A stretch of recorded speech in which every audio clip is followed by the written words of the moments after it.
ఓం నమో భగవతే వాసుదేవాయ నమః.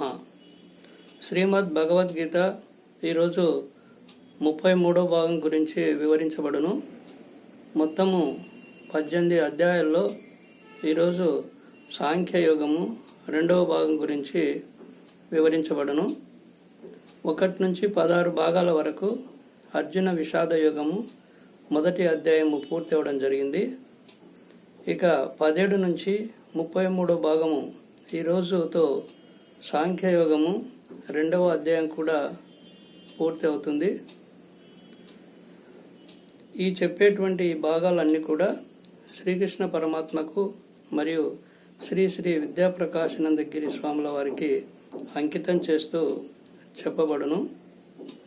ప్రతి వ్యక్తి కూడా ఏ ఊరు వెళ్ళినా ఎక్కడికి వెళ్ళినా భగవద్గీతను పుస్తకాన్ని వెంట తీసుకెళ్ళి ప్రతిరోజు దైవ ప్రార్థన చేయడం అనేటువంటిది చాలా మంచిది. ఈ సాంఖ్యయోగంలో ప్రతి ఒక్కరిలో మనసు, బుద్ధి, అహంకారం అనేటువంటివి ఉంటాయి.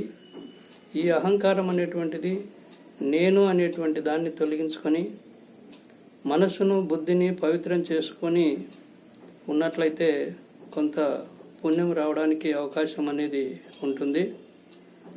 కొంతమంది అంటూ ఉంటారు, వారికి ఎంత చెప్పినా వారి బుద్ధి మారడం లేదు, మనసు మారడం లేదు అని చెప్పి చెప్తుంటారు.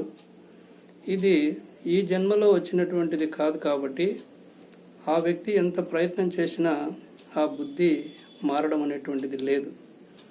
ఎందుకంటే పోయిన జన్మలో చేసినటువంటి కర్మలు, పాపాలు, అక్కడ ఉన్నటువంటి వాసనల వలన, సంస్కారాల వలన అతని బుద్ధి అలాగే కంటిన్యూ అవుతూ ఉంటుంది.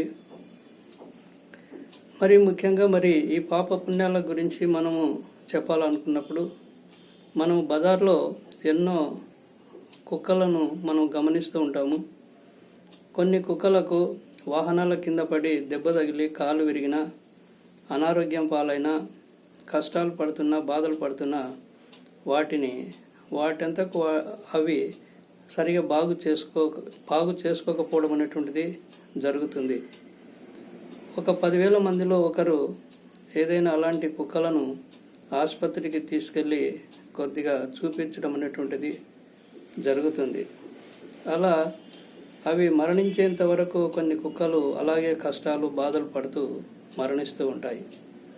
అలా కాకుండా మనం కొన్ని కుక్కలను గమనించినట్లయితే రాజభోగాలు అనుభవిస్తూ ఉంటాయి.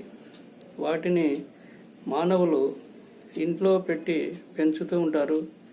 వాటికి ప్రతిరోజు స్నానం చేయించడము, మంచి మంచి ఆహారం పెట్టడము, ఒకవేళ ఏదైనా అనారోగ్యం పాలైతే వాటిని డాక్టర్ దగ్గరికి తీసుకెళ్ళి చూపిస్తూ ఉంటారు.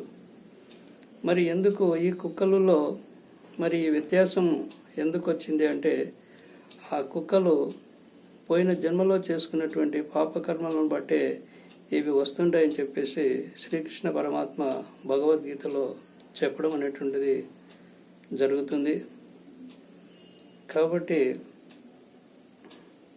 ఈరోజుతో సాంఖ్యయోగము 2వ భాగము పూర్తి అవ్వడం జరిగింది. రేపటి నుంచి కర్మయోగము 3వ అధ్యాయము మొదలు పెట్టడం అనేటువంటిది జరుగుతుంది. ముఖ్యంగా ఈ యొక్క ప్రతి భాగంలో చాలా ముఖ్యమైనటువంటి భావనలు వస్తున్నాయి. కాబట్టి మీరు కూడా కొన్నిట్లో కొన్నైనా వీటిని పాటించి ఇతరులకు కూడా దీన్ని తెలియజేయడం వలన శ్రీకృష్ణ పరమాత్మకు ప్రియులు అవుతారని చెప్పేసి స్వయంగా శ్రీకృష్ణ పరమాత్మనే చెప్పాడు. కాబట్టి అలా పాటించండి. ధన్యవాదాలతో శ్రీ జయారెడ్డి. ఓం నమో భగవతే వాసుదేవాయ నమః.